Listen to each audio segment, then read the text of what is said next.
Selamat pagi, Bapak, Ibu, Saudara, Saudari yang dikasihi Tuhan Yesus. Kembali berjumpa dalam Sarapan Pagi GPDI Situbondo. Pagi ini saya ingin memberikan judul dari renungan yang akan saya bawakan adalah Salah Sangka, Salah Nilai. Salah sangka, beberapa kali saya pernah pergi ke sebuah toko ya saudara-saudari. Di tempat pembelanjaan tersebut saya tertarik dengan satu barang yang ingin saya beli. Lalu ada seorang bapak-bapak gitu ya, setengah tua, saya tanya tentang harga dan pilihan warna untuk barang yang akan saya beli. Dan saya terkejut ya saudaraku, sekalian juga saya malu. Karena apa? Karena ternyata dia bukan karyawan toko tersebut, tetapi dia juga pembeli. Ya, dengan tersipu malu, saya meminta maaf kepadanya. Saudaraku, ingat Goliat ya. Goliat pernah salah sangka juga. Tapi salah sangka Goliat berujung fatal. Hidupnya berakhir dengan sangat hina hanya karena salah sangka. 1 Samuel 17 ayat 42 sampai 44. Saya yakin Bapak, Ibu, Saudara-saudari sudah tahu ya cerita ini ya. Goliat mengira Daud yang kemerah-merahan pipinya hanyalah angin sepoi yang cuma bisa mempermainkannya dengan tantangannya. Tetapi apa saudaraku? Karena Goliat tidak memperhitungkan bahwa Tuhanlah yang menjadi andalan Daud. Tercatat dalam 1 Samuel 17 ayat 37, 45 dan 47. Di situ dikatakan ya saudaraku bahwa pada akhirnya Goliat dikalahkan oleh Daud dengan umban dan batu kali.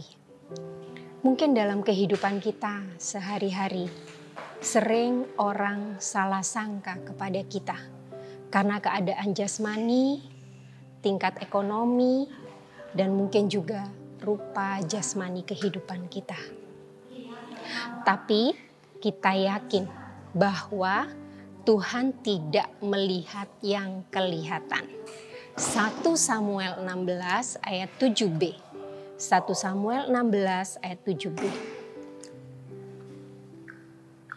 Bukan yang dilihat manusia yang dilihat Allah.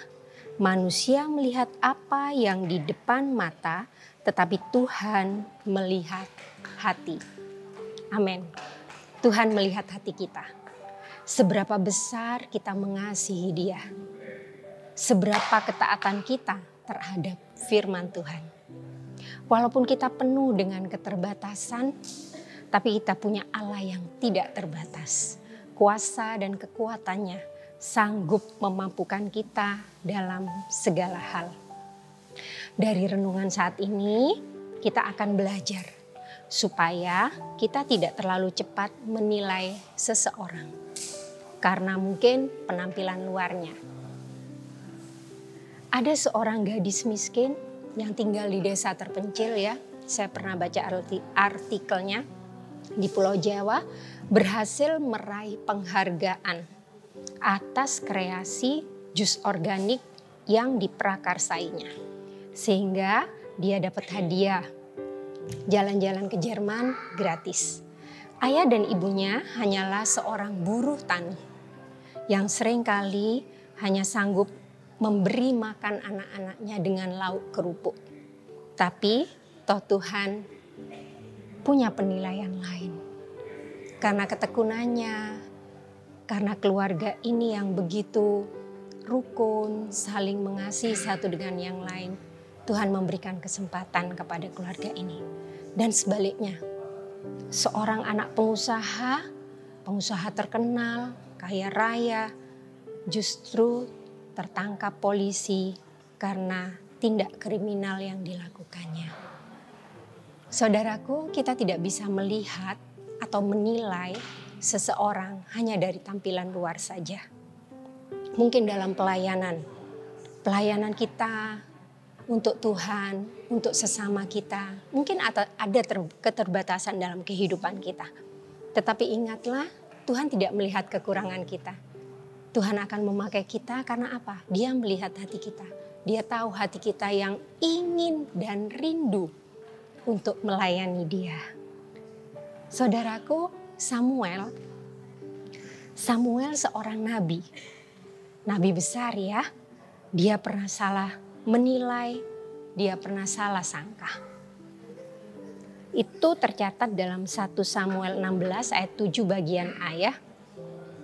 Ketika ia akan mengurapi calon raja, pengganti daripada Saul ya saudaraku, dia salah sangka. Dia melihat kakak-kakak daripada Daud begitu tinggi, tegap ya saudaraku. Dia berpikir, wah ini ya calonnya. Wah ini ya. Tapi Tuhan katakan bukan. Ya, Samuel pernah salah sangka untuk ini. Oleh sebab itu, marilah kita belajar untuk memberi tempat pada kekuasaan Tuhan untuk menilai siapa dan apapun. Agar tidak salah, mintalah selalu hikmat yang dari Tuhan. Ini penting ya saudaraku.